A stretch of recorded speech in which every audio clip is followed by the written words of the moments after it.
1:30, I want to make sure that we get everything in that we have planned.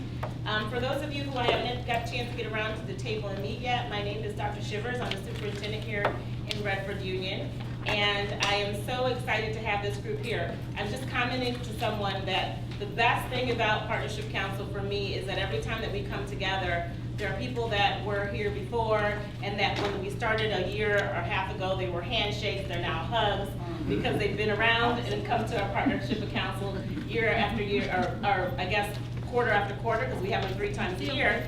And then also every time that we have them, there's new faces around the room, people that are either coming and standing in for someone that they work with that typically comes to Partnership Council, or is a new partner that we have developed since the last time that we were able to get together. And then for me, when I send out the invitations, what's always heartwarming is when I get back the, oh, I can't come. I really want to be there because I really enjoy the opportunity to come and hear about what's going on in the district. So thank you for taking the time out of your busy schedule to come and hear about what's happening in Redford Union. I try and do these each the same because I know every time that we have them, there are updates to give, first of all, and then also some people weren't able to be at the last one, and so I kind of mix some old with some new, if you will, to kind of keep the themes and the consistency in what we are sharing with you together. And even try to switch up lunch this time. Where's Mr. Humans? Try to switch up lunch. You know, we know how important the other, what is the box lunches called? Oh, that's right, the honey baked lunch, but you know, that's the one that gets raves, but we switch it up this time, try to do something different. Hopefully that was okay for you as well. So, it's springtime, and for us, the countdown is on. And so if you see principals get up and have to take a phone call, it's because this time of year, when it gets warm outside, things get a little uncertain in the building, especially at lunch and recess time, which is in the middle of the day. So those of you that either are in the buildings or were in the buildings, you know this time of year, and all you have to do is have a child, and they'll tell you this time of year is one where while the days get longer, it seems like the school day gets longer too, and a lot of things happen during the course of the day. My 11-year-old just recently asked me, can I just stay home for the rest of the year? And I said, no, you can't stay home for the rest of the year. But between M-STEP and field trips and everything else that we try to cram in the month of May, she's pooped. She's tired, so she's kind of ready for this year to be over. So we have really 2 main goals for you today. Outside of getting to know each other and getting to know us, which is what the purpose of Partnership Council is all about. For those of you that this is the first time that you've been to Partnership Council, our real main goal is to, a couple of times a year, bring either elected officials, business leaders, faith-based leaders, community organizers together, and other educators from in the county together to kind of hear about what's happening in Redford Union, and for you to kind of understand our trajectory and where we're going, and then for you all to be able to give us feedback on what you're hearing, and what you would like to hear more of, or what you feel like you could be a part of, or other ideas that you may have from other school districts that you may work with, or your own experience in school, either because you have a child in school or just from your experience in a school district yourself. So that's the purpose. And we can't do this job alone of educating, young people. And so the more people that we have at the table that are willing to engage in the rich and robust conversation about teaching and learning and all of these social and emotional things that kids need in order for them to be successful, the better that we are. So even though you may come 3 times a year and you're like, well, wonder what happens with the information after we share, we give. First of all, those of you that are in my office, you know I got the big board with the seeds that you all planted in my office. And trust me, every now and then I'm looking to see what you said you were going to do in relationship to what we need and what we're doing, and have called on some people as it has been relevant. But the information that you give us, we use. And right now, this time of year is a real critical time of year for us. This is our second time this year where we're looking at our strategic plan. So last year was our first year developing a strategic plan, and when we met around this time last year, I was able to share with you our preliminary strategic plan goals and our year 1 objectives. So now we're a year into our strategic plan, and what I'm going to share with you today is an update from January, because those of you that were here in January, you kind of heard half halfway into the year where we were with our first year in strategic planning. And now that we're coming to the end of the year, there's been a lot of things that we would like to share with you that we've accomplished. The other thing that has happened in the last couple of weeks is that we had our year one review with our facilitator from the state that helped facilitate the strategic planning process. And many of you that are here were also in that room along with some other teachers in the district. And we began to look at year two objectives. So part of what I'm going to share with you this afternoon is a combo of year one objectives, what we've already done, year two objectives, what is being recommended that we look at next year to either do away with some things that we planned on doing, because you know, there's a whole lot has happened when we planned on doing it last year, and you just think about your own life. All good plans don't necessarily come to fruition, right? So some things that we planned, there's some real legitimate reasons why we didn't move forward with those things. But also some things have come up that we need to now address. And so as we look at year two, we've been in this process, we've gotten a lot of feedback from our staff about what we need to consider as we move into year two. So after I share those two things with you, what we've done so far in year one, a few things that have been recommended in year two, then I'm going to give you guys an opportunity at your table to kind of think about what you've heard and respond to it, okay? When we started our strategic planning process, and many of you have heard this, can probably now recite it in your sleep, but I promise you, every time you hear it, you'll hear something new, so just trust me on that, right? But these were the 5 areas that our strategic plan team that consisted of community leaders and staff, and there were a few students, and a lot of survey results. We had a huge amount of survey results. We almost had twice as much as you would expect to respond to a survey. In a district this size, we had close to 600, and usually they get about 10% of the student population. We got 20.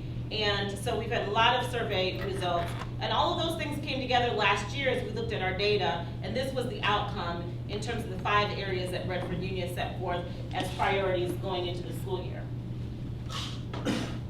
So in each one of these 5 areas, we set out objectives. What's in the black are the objectives that we got far progress in. There were other objectives that we may have made some progress in, but I'm only highlighting for you the ones that we made a lot of progress in, and I'm going to speak to those in just a moment.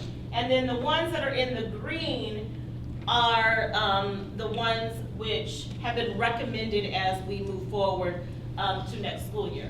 Now, if you're in the district and you're sitting there like saying, well, wait a minute, we did X, Y, and Z, why isn't it up here? I can only fit so much on a slide, but I'm going to try to speak to other things that may not be on the slide. So one of them that I want to speak to that's huge, huge, huge, huge, huge is the beginning of curriculum writing in the district. For those of you that aren't teaching in the teaching and learning realm, I can just tell you that you can't really set a roadmap for improvement without a solid curriculum. And a solid curriculum, K through 12, in every content area is something that has been woefully missing in Redford Union. But it takes a long time to develop a curriculum. You can't just go write it in a vacuum and then pass it out to everybody and then expect everyone to follow it. It's a process of looking at the state standards, collaborating, thinking about the learner, thinking about what the learner needs, coming up with kind of a melding of the state standards and your learning targets, and then aligning your resources to the curriculum, and then developing what assessments. Now that sounds like I said it all in one sentence, but what I just described to you is about 2 years worth of work, right? So we're about 6 months into that process. We'll have some curriculum writing that's going to happen over the summer, and I believe by the fall we will have at least a framework, not the curriculum, but a framework in our most key content areas that will begin to lay out for teachers what should be taught when. Then the real work has to continue, where that gets filled with lessons and units and assessments and objectives and things that building principals will be looking for when they're in the classroom, things that teachers need to teach and make sure that students have mastered and learned. And again, that is a process that goes around and around and around. You're never really ever done, but it takes a long, long time to really get at least the pieces in place initially. So that's really what I would say is probably the one that when we went through this process last year, in big letters, everyone said curriculum, curriculum, curriculum. But it also is not the one that is the most glamorous, right? Because it's a lot of work behind the curriculum writing. So you're gonna always hear us talking about curriculum writing. It's our #1 focus as it relates to teaching and learning. Benjamin, our academic coordinator, has taken the lead on it, and it's just gonna be something that we continue to work on and provide. I was visiting a building yesterday, and they said, well, we need to know what another building is doing. And I said, well, that building needs to know what they're doing too, right?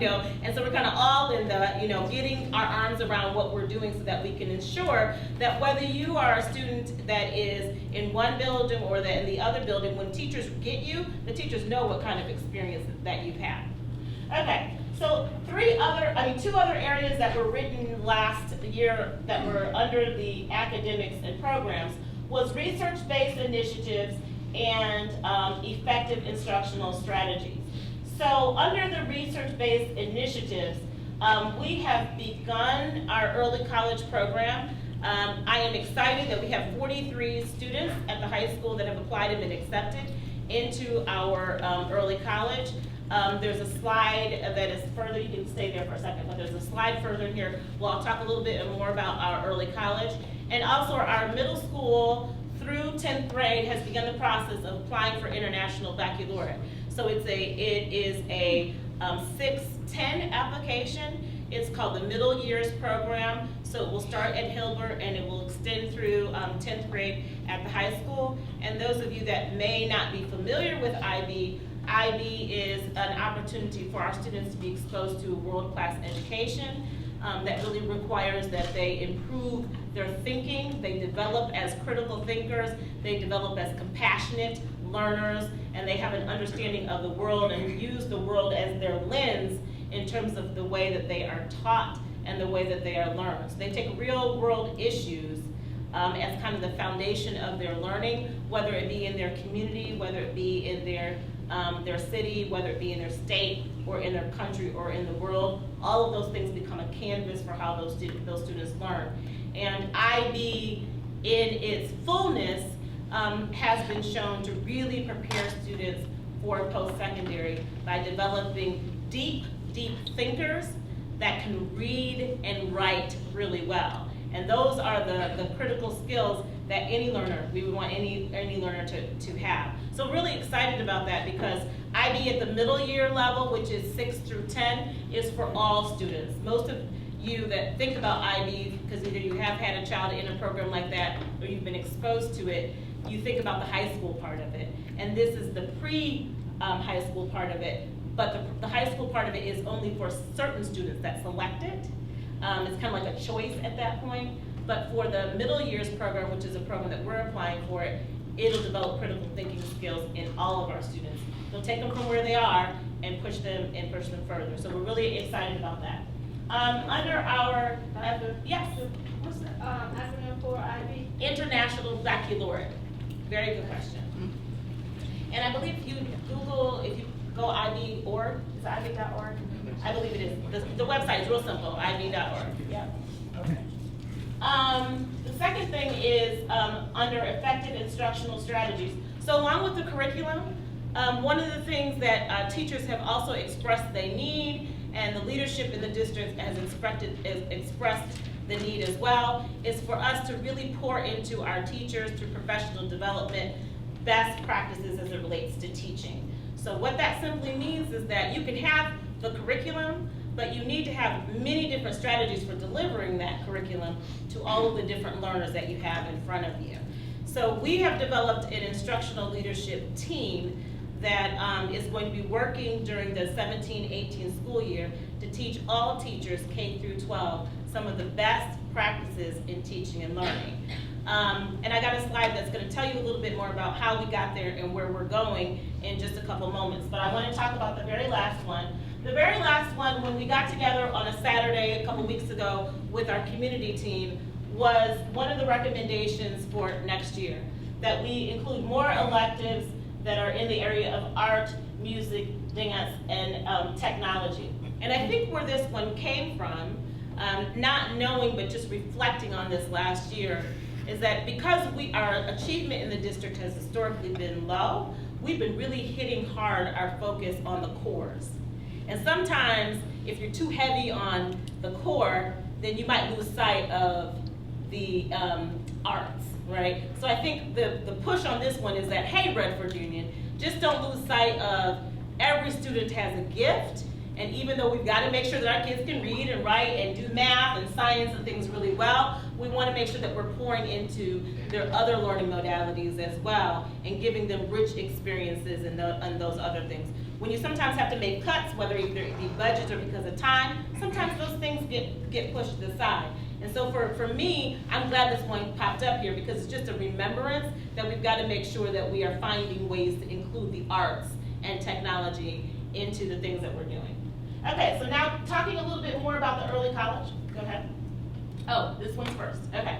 This one is the instructional leadership team. So I want to just stop and introduce Rick Schaffner. Raise your hand, Rick. And I'm going to have him share a little bit more about China in just a moment. But I will tell you that we are excited that we have 7 teachers from the district, including myself, that are going to China for pretty much the month of July this coming summer. And while we are over in China, we are going to get to do the same instructional strategies that we're going to be working on during the 17-18 school year with teachers in China that are interested in learning about best American practices for teaching and learning. So I'm going to stop for a second and let Rick kind of talk about how this experience came to be, who he is, what he does, and then I'll tell you a little bit more about this experience. As Dr. Shivers said, I'm Rick Schaffner. I'm the Executive Director of Michigan International Education Services. That's a local office here in the Auburn Hills area that represents China Services International, which I'm also the director for the U.S. for them. This kind of opportunity came about kind of, I won't say by accident. Dr. Shivers reached out to me about a year ago, and I was just getting back from China because we do multiple projects in the field of education. We write curriculum, I say we, I really mean me because I'm like the lone person in this business, but we contract people and teachers, and we help develop concept schools. And she sent me a text randomly. I was out of the country. She said, "Hey, I see that you're working for China Services. What are you doing there?" So we started to talk about possibilities that we could work together because one of the things we do is school partnerships internationally with schools, academic schools there that are really looking to partner with good schools here. And I said, well, if you're in charge, it's got to be a great school, right? So they said, sure. Then along came a couple of new programs that were thrown my way, kind of, I won't say last second, but like January. Normally I would want these in the fall. And my boss says, hey, I need you to lead a couple of summer programs for me. And one of them is the Teacher Professional Development Program. We need 7 teachers to come to China and someone to lead them and basically teach American-style strategies and good pedagogy to some colleagues here in China. They are English teachers that are looking to get more best practice strategies from us. So I called Dr. Shivers because we've known each other a while. I said, hey, do you think you might like some Redford teachers? And she goes, well, or some teachers in the county that you might know with your networks. She says, can I just take a team from my district? Would that be okay? I said, well, sure. Because when I get the opportunity to work with Dr. Shivers, I know it's going to be a quality program, so I don't really have to worry about that. But B, it was exciting because it will dovetail with the work they're already doing with instructional council. So she says it really will fit nicely with what we're trying to do. We put an application process together for teachers that were interested. We had a couple of meetings for staff that thought they might like to come to China. The program runs 3 weeks in July, as Dr. Shivers stated. This team will actually be working with teachers in Shijiazhuang, China, which is a mouthful, I know. It is about a 2-hour kind of west between Beijing and Shanghai. I've actually been to this city a year ago. They will be working with about 200 teachers there. And then they will come back to Beijing and work with about 100 teachers in Beijing.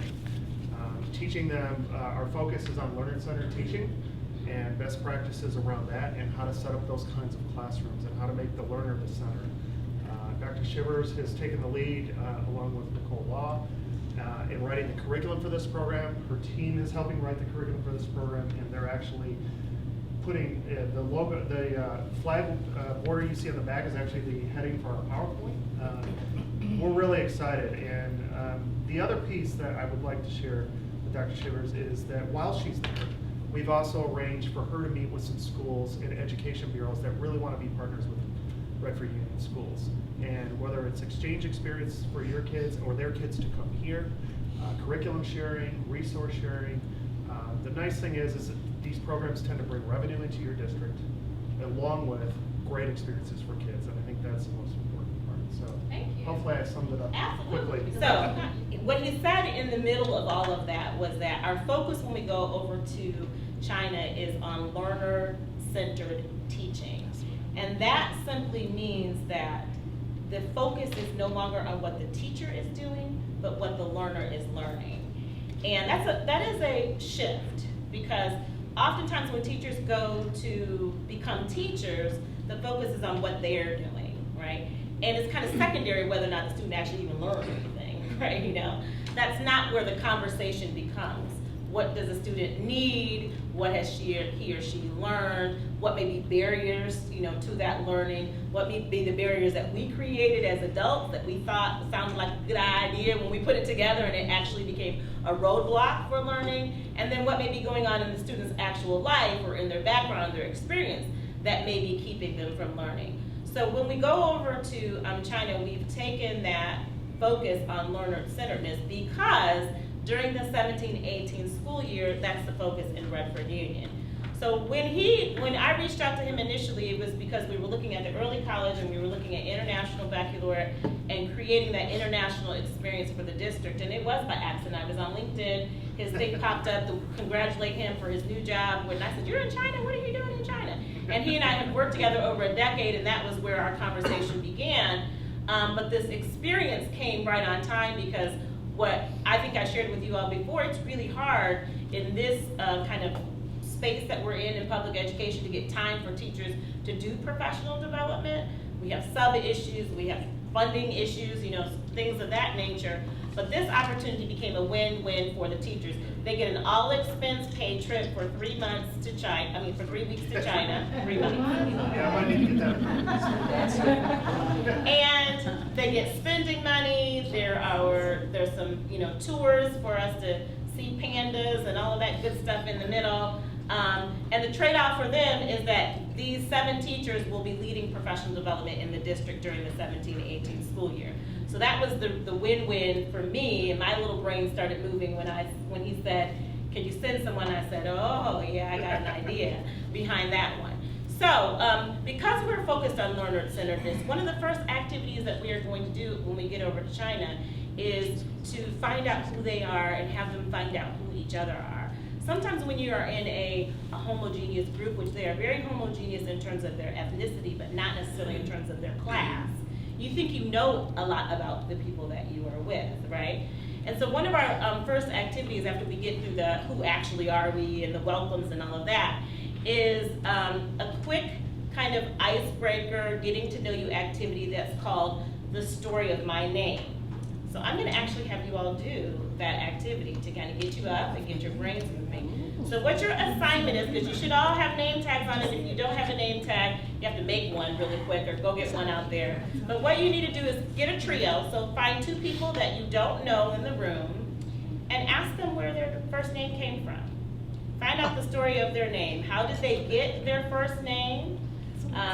Maybe it's a nickname and it's just something that they go by. Where did that originate and come to? So each one in the trio has to answer that question, and then whoever's birthday in your trio is closest to today is going to be the spokesperson for your group, okay? So your group is only going to get 5 minutes to do this quick activity. So my oldest sister, her name is Saranda, spelled just like the first 3 letters are like mine, S-A-R, so it's Serena and Saranda. And then my great aunt's name is Selena. So my mom put the S-A-R and the Ina together to come up with Serena. I also told them I think my mom thought we were twins. We were 3 years apart from each other, but she dressed us completely alike, and it was always Serena and Saranda. So, yeah. And then Jennifer Curlin, the J for Jennifer comes from her dad's dad. Her dad's dad, I believe, was John. J, so they took the J and gave her a name that started with J, Jennifer, and then her, say her grandma? My mom's grandma. Her mom's grandma, her name was Valerie, so her middle name is Valerie. And yours? And my name's Michael, because my dad's name is Michael, I'm Michael, and my son's Michael. And he thought it was easy until he was supposed to remember all that. He was like, oh, no. Okay, let's turn to Mr. McIntyre. When's your birthday? July. Ooh, I'll be gone. That's okay, good. So we have Miss Carrie Wallace, and her first name, Carrie, came from her mom used to carry around lotion. And so that's how she got her name. Okay, and then Adrian, she's named after a relative. Is it your dad's mom? My dad's mother. Your dad's mother. That's her name, Adrian became. Her name was Alice. Yes. Okay, and therefore resulted in Adrian. And well, my name, I guess my mom just seems like a gray egg. Yeah, no story. All right, back there. So here we have Rick. His name comes with a family name, mostly after his uncle, but also his father, both Richards.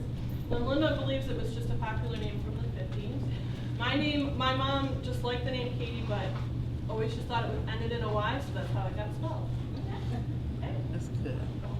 Well, first we had Jim. We know him as Jim, but his name is James.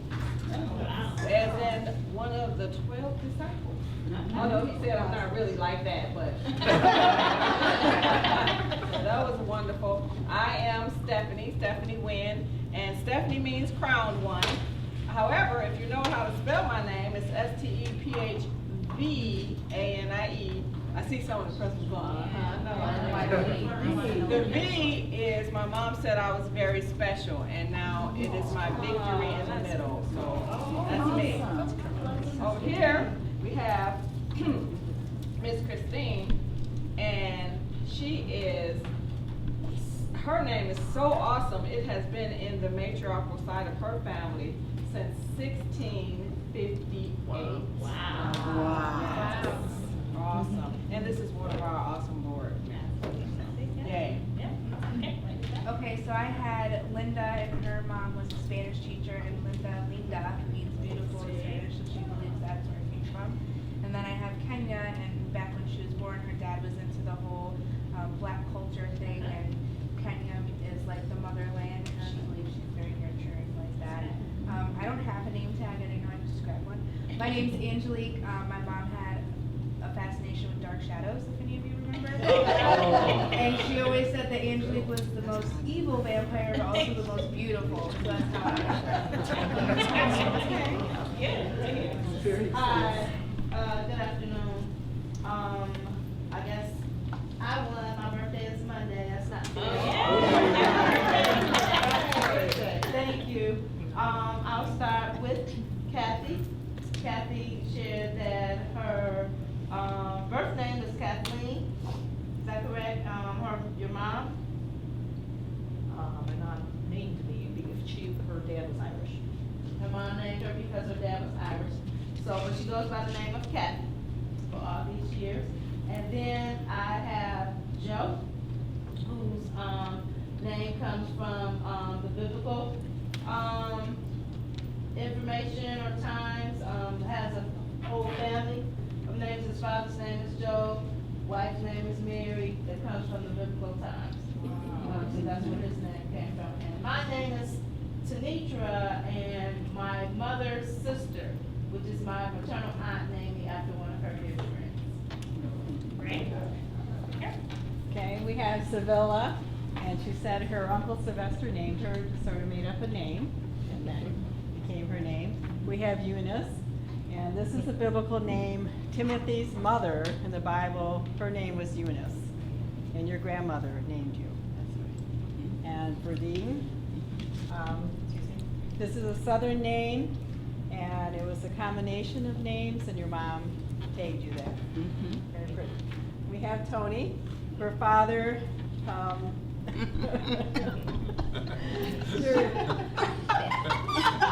gotta separate it out. Yeah, it's supposed to be good.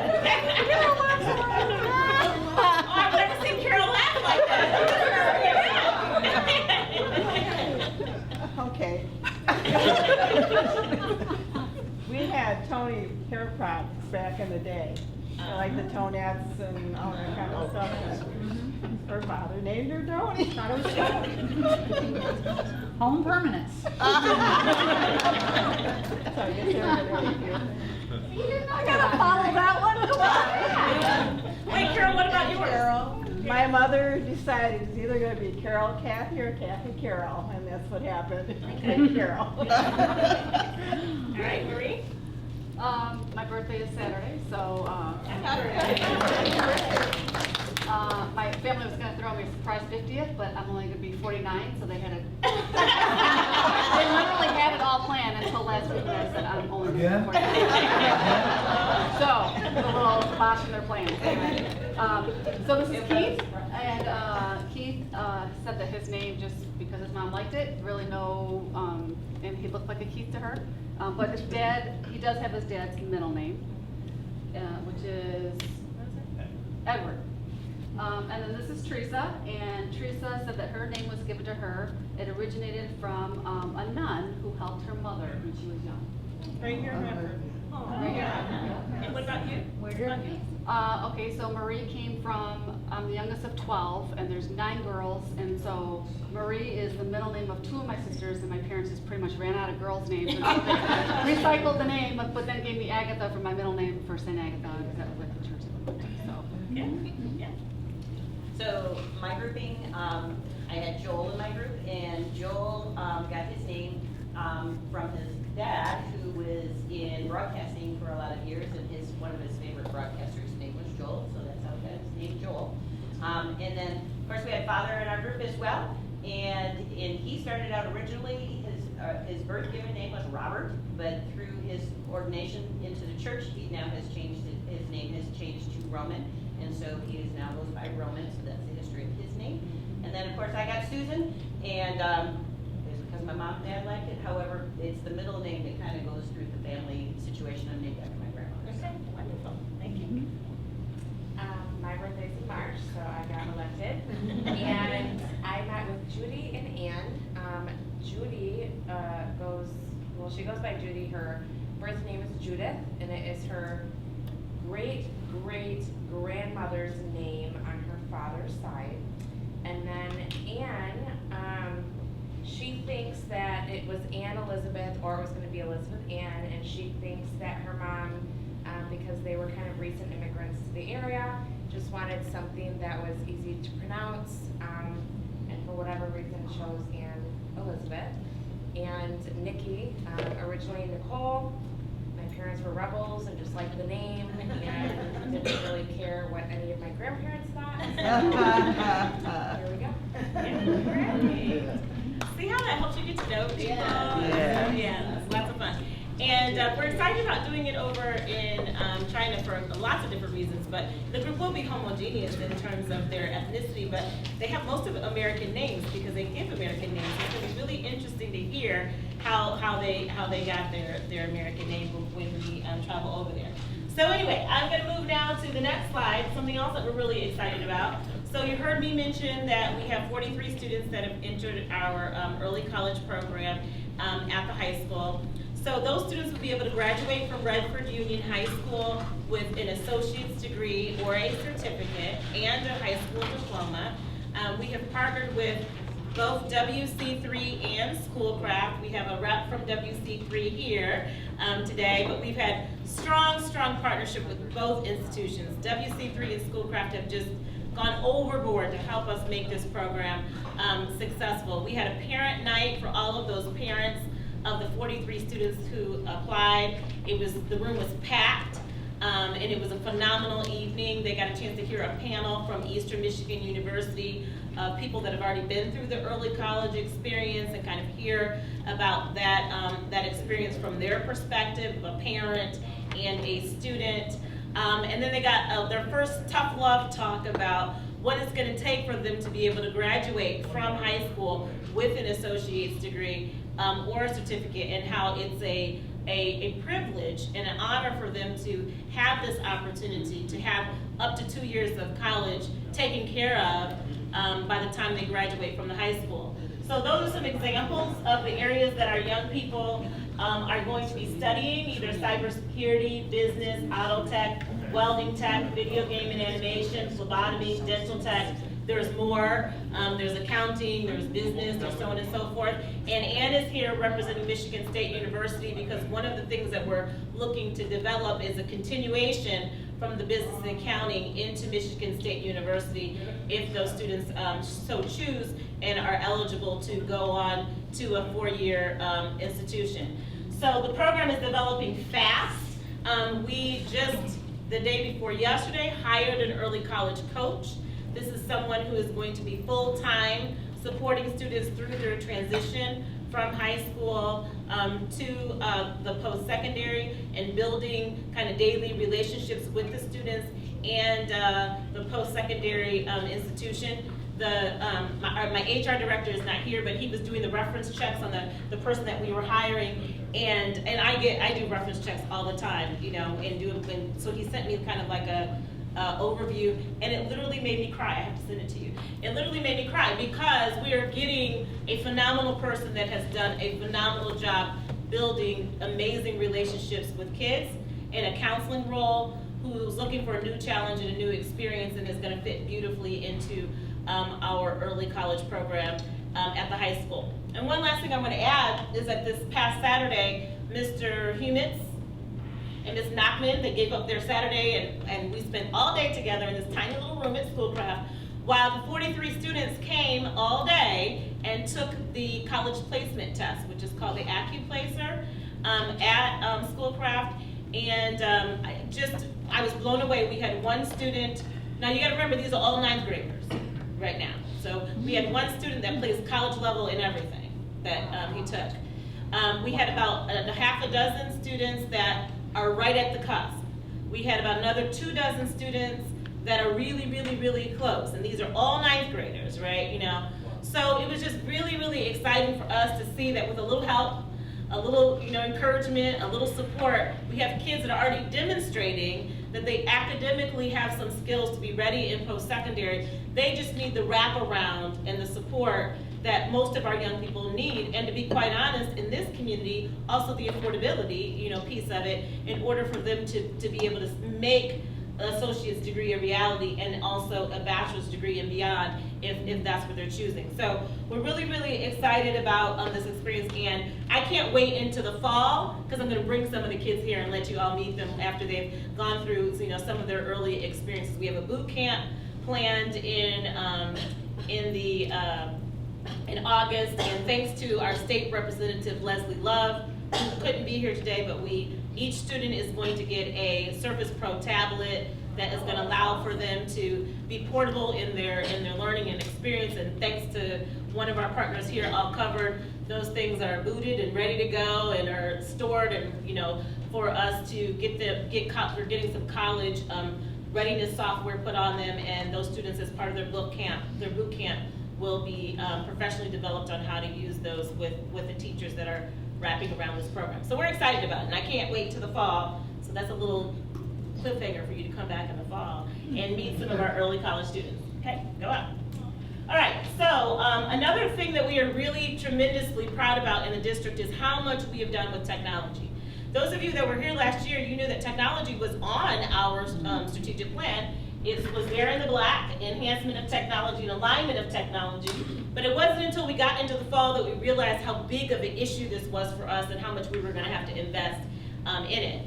It also was in the fall when we had a change in our personnel and didn't have a technology director for the remainder of the year, and so we partnered with All Covered, and fortunately, and maybe somewhat unfortunately, my assistant superintendent of business kind of became the technology director as well. And we got through the school year. We're getting through the school year. And in fact, I would say that the district probably right now is in a better place in technology than it's been in a very, very, very long time. And there's a couple of really big reasons, but there's a couple of really simple reasons. We have Wi-Fi. I mean, that may not sound like a big deal, but I'm telling you, when people come in the district and they get online, that were just here 6 months ago and they couldn't go and get online, they like hug me, and I'm like, it's okay, right? You know, like, oh my gosh, it works, right? And it's reliable, but it's part of the reason that technology kind of took a second seat in the district because teachers are not going to move forward and implement technology initiatives into their curriculum when technology isn't reliable, especially getting on the internet, because a lot of what teachers use right now are web-based, right? You know, and so if you can't show videos, or you can't go out and grab lessons or activities or allow for your students to be able to have an experience through technology because it may or may not be working that day, or you've got to move the hotspot out the window with some tinfoil on one leg and hope that it works, that becomes frustrating. The teachers are like, forget it, right? You know. So now that's no longer an issue in the district. We invest a ton of work and time and energy in technology, and we are much stronger in technology, and I'm going to show you the next couple of slides where we're moving in the future. But these three things in green kind of are in one way or another related to technology that was recommended for next year. The big one is professional development, because as you're going to see in the next couple of slides, not only have we improved the Wi-Fi, but we're starting to get more hardware and software into the hands of teachers. But of course, with that comes a need for a lot of professional development. So that's one major one. The other one is accurate data entry upon registration. This comes from really needing to make sure that we have uniform processes across the district, not just the touch point of when the student is registered, but how student data actually enters these systems, so that when we pull out reports, we're making sure that we're looking at apples to apples. And it may not sound like it's hugely important, but when you're trying to pull a district up academically, or trying to deal with issues that may be around discipline and suspension and expulsion, you need to know that when you're looking at data from one building, you're looking at the same kind of data from another building, because at the point of entry, it's being put in the same way. So that's where that one comes from. And then the last one, curriculum shift from using computers to interacting, engaging with technology. So that really basically says that right now we use computers, but we need to move from just using technology to actually having technology enhance the teaching and learning process through student engagement. So these next couple of slides, I'm going to have you just kind of move through. This is a part of our technology improvement plan. You can keep going. I'm going to keep going. Keep going.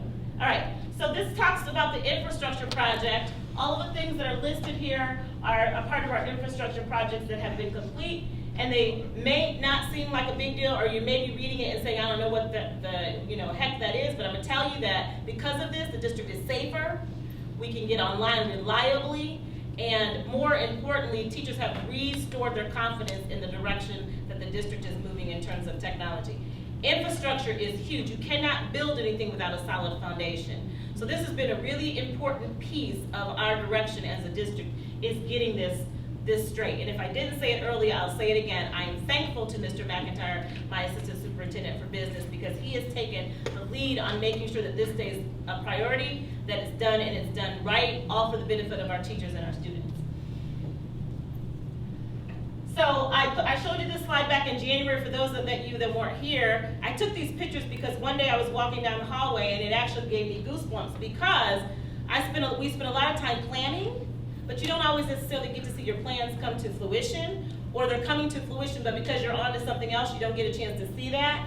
And so I actually was walking through the hallway, and well, actually this is in my office. This one right here is in my office, so I couldn't miss that one, right? But walking through the hallway, when I saw all of these men in these orange shirts with wires hanging down from the ceiling, and people tripping over boxes and so on and so forth, it was a good trip.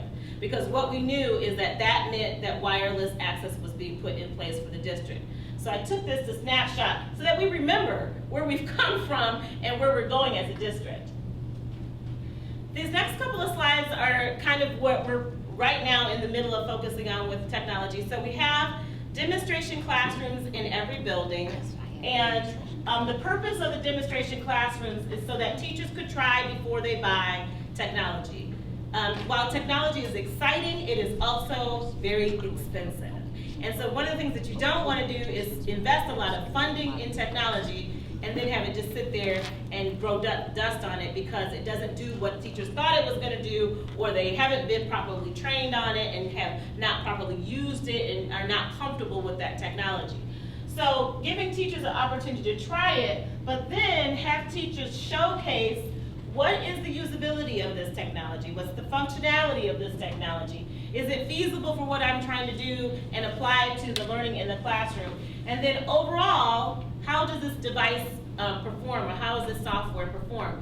So in each of our buildings right now, we have 2 teachers at different grade levels that have applied to be demo teachers, and they came to my office about a week ago to get their first round of technology, and it was like Christmas in May, right? They were so excited. They were laughing, they were giggling, they were like, we never thought this would happen in the district, and they were just so very excited to see something new come in, but also to know that they were being invested in as teachers, and that their opinions mattered, and we valued what they said as it related to the technology.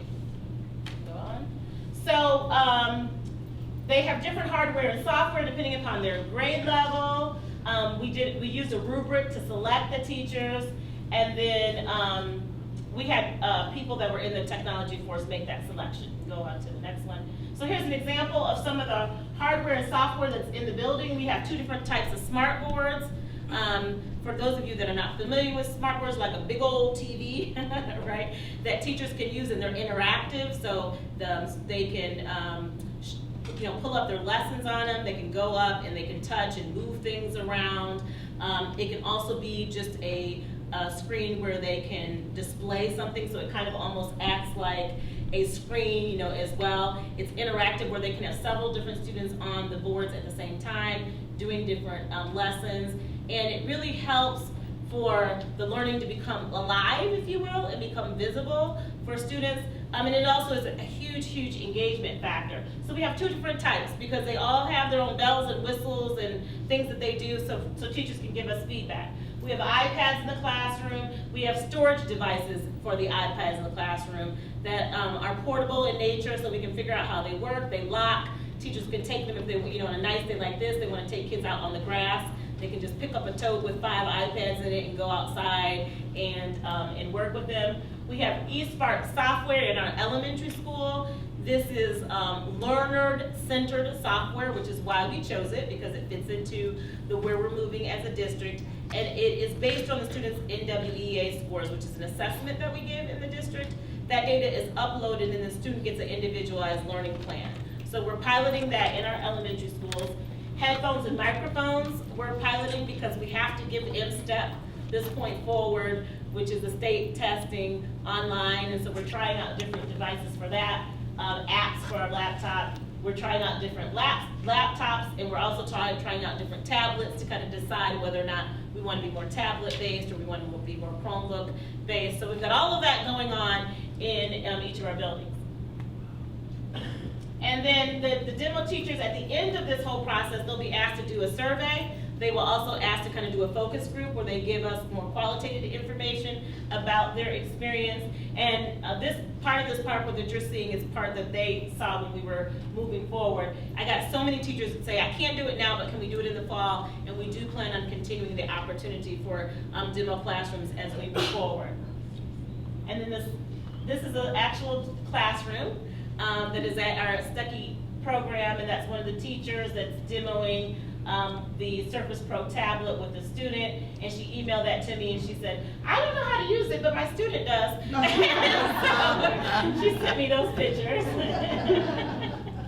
And then here's a list of all of the different technology initiatives that you can see from now until the year 2020 that we're moving forward with the district, because this is a couple-year process. This is not something that all of this will just be in place in the fall. Probably the one that I'm the most excited about is the digital citizenship K through 12, because as my building principals will tell you, is Monday is Cyber Monday around here.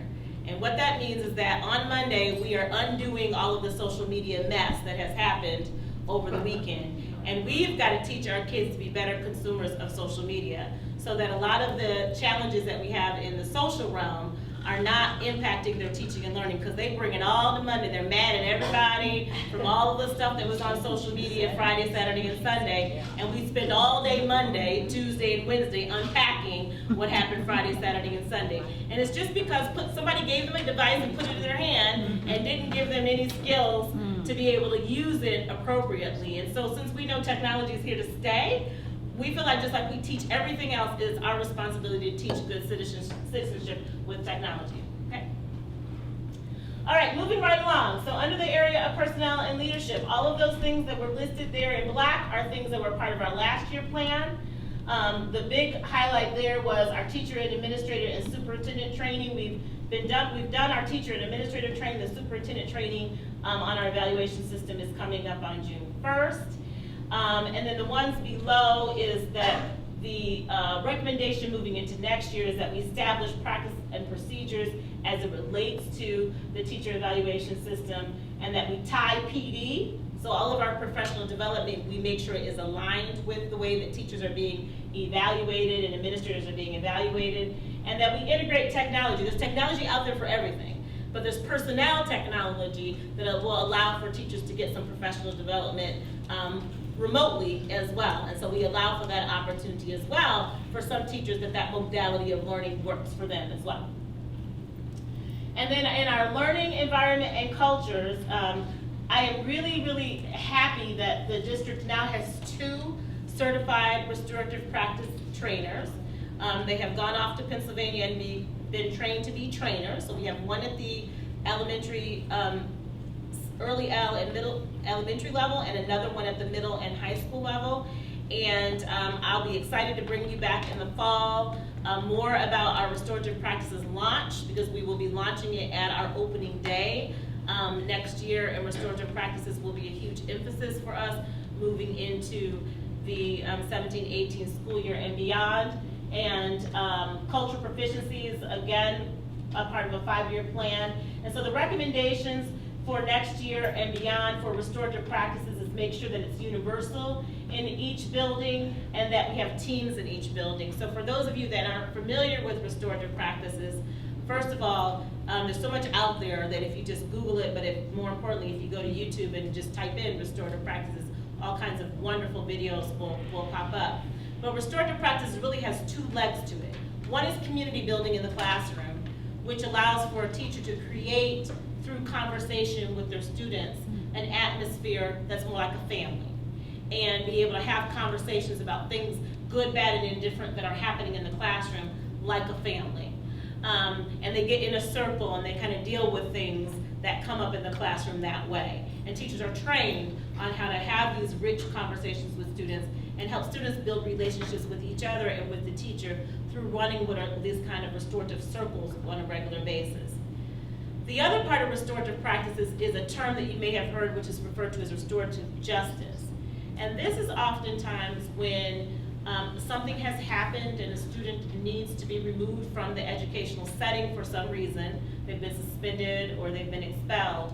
And as part of the re-entry process, they hold what's called restorative justice circle, which really allows for the person that has committed the offense and the person that the offense has been committed against, especially if they're both in the school, to be able to repair that relationship before everybody just goes on their merry way, right? Because typically what happens is somebody does something to someone, you know, I steal Ann's purse, and then I get kicked out of school for 10 days, and then I come back and I'm sitting right next to Ann.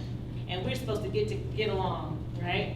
And instead she wants to whack me upside my head for taking her purse. And she might whack me, right? You know, and now I'm out because we got into a fight with one another because no one has given us that opportunity to repair the fact that I did something that hurt her, right? And that she's been able to tell me how that has made her feel and her experience, and I'm able to use words to restore that relationship with her.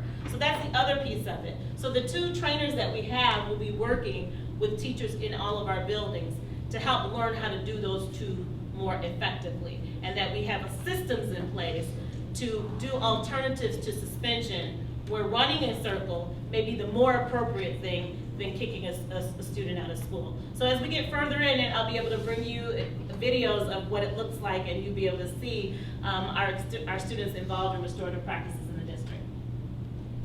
Okay, and the last one I believe here is under community and communication. And so the first one under enhanced media promotion, we hired a PR consultant, which is here, Adrienne. And she helps us really get ourselves out to social media and the local newspapers and make sure that Redford Union has a presence, that our stories that are happening in the district are covered, that we are covering them well, and that we're saturating the media as it's appropriate.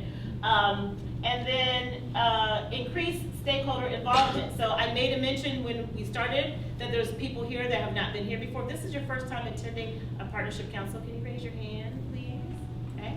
So that's our goal. Our goal is to continue to add to this group, and recognizing that everybody can't come every time.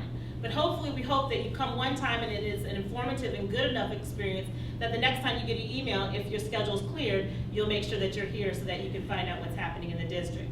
So that's another one of our goals, to increase the stakeholder involvement. And then the bottom list, the ones that are in green, are really ways in which the group that was working were thinking about how we can improve parent communication and internal communication in the district using systems like our Parent Connect, or like Parent Connect, which allows for parents to find out what's happening in the classroom and see lessons and things like that. And then also how we feedback and give talk back to the community to make sure that the community always knows what's going on in the district, and the idea of creating apps to communicate what's going on in the district, and again, making sure that our data systems are accurate. So I'm not going to go through this list because this was what we shared with you in the spring, and I'm coming to the close of my presentation so that you all can finish this afternoon with you all giving us feedback. But we have obviously areas that were non-focus areas of our strategic plan. One of them that will stay in the forefront will always be safety.